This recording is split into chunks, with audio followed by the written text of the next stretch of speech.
Welcome to the Slop Temple. We pray this video helps. You're starting with the app open and a song playing, so the Now Playing bar appears.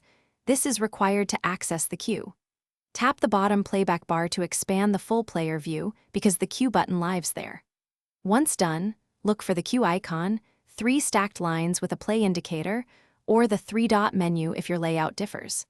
Make sure your device screen is unlocked and Spotify is foregrounded so controls respond immediately as you tap.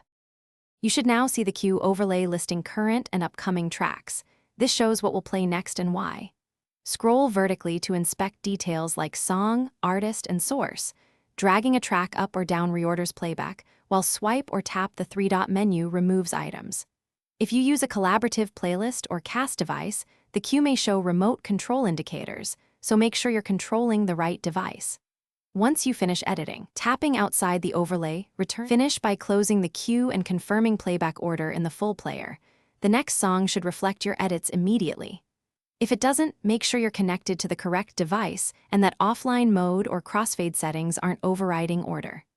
As a quick fix, toggle Wi-Fi or Bluetooth, log out and back in, or force quit and relaunch Spotify to restore proper queue behavior. If problems persist, update the app. Outdated versions sometimes fail to sync queue changes. Thanks for watching. Consider subscribing if we helped you.